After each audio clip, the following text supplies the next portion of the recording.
La Guerra Santa por John Bunyan. Parte 37.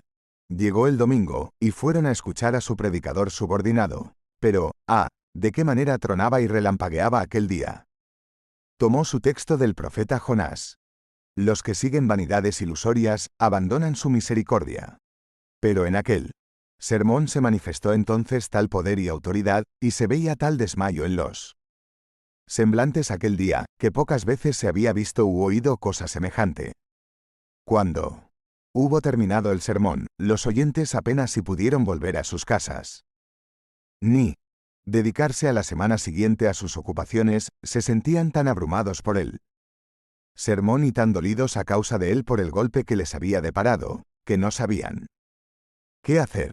No se limitó a exponer a alma humana su pecado, sino que temblaba delante de ellos, bajo la conciencia del suyo propio, clamando acerca de sí mismo mientras les predicaba a ellos: desgraciado de mí, que haya cometido tal maldad, que yo, un predicador, a quien el príncipe puso para enseñar su ley a alma humana, haya vivido de una manera tan inconsecuente e insensata, y que sea uno de los primeros en ser hallado en transgresión.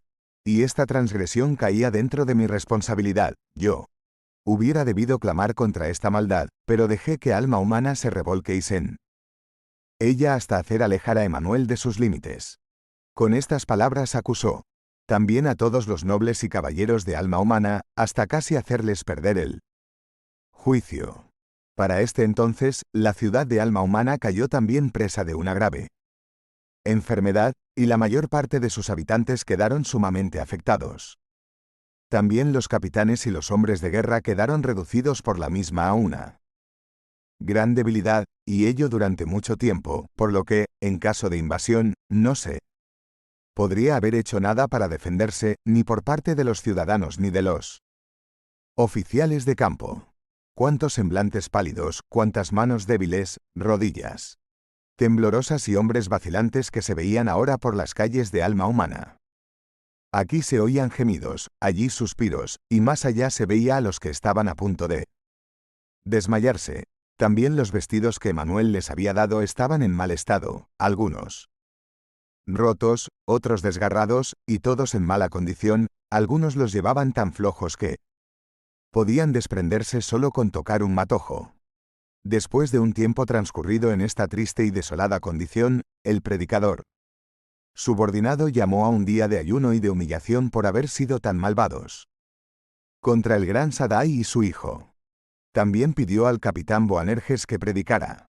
Este accedió, y habiendo llegado el día, su texto fue: córtala, ¿para qué inutiliza también la tierra?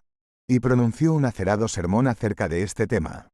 Primero expuso la circunstancia de estas palabras, una higuera estéril. Luego desarrolló lo que comportaba la sentencia, es decir, o bien arrepentimiento, o bien un asolamiento total. Luego les mostró también por cuál autoridad había sido pronunciada esta sentencia. Y era por el mismo Sadai.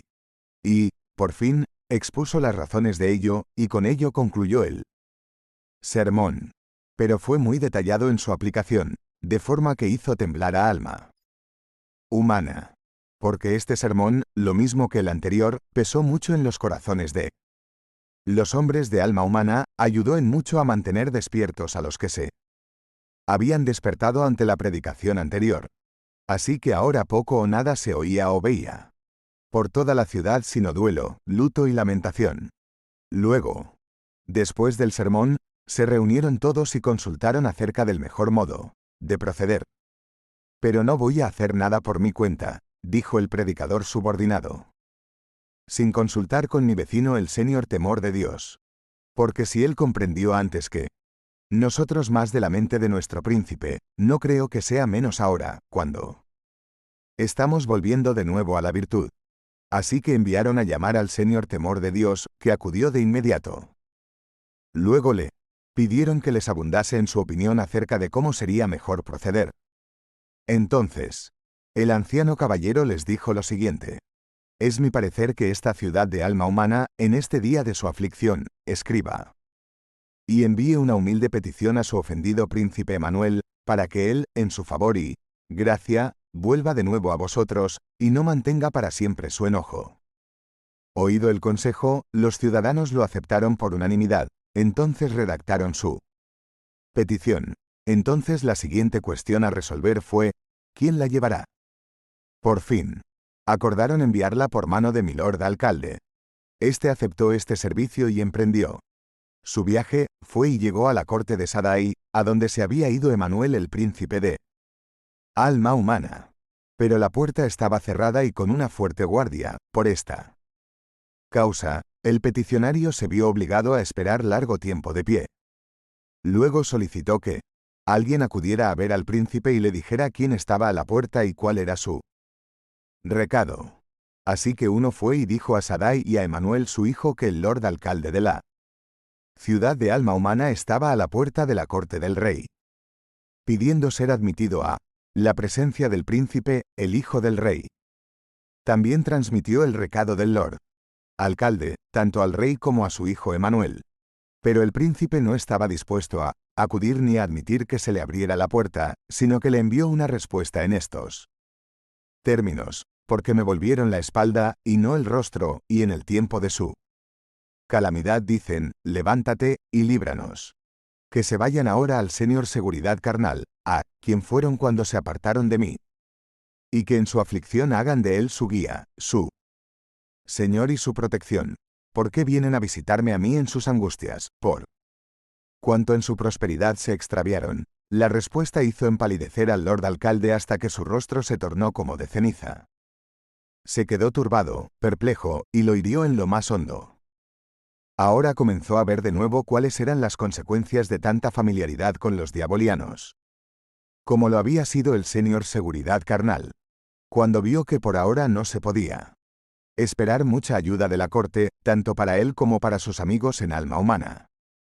Se golpeó el pecho, y se volvió llorando por el camino y lamentando el triste estado de Alma Humana.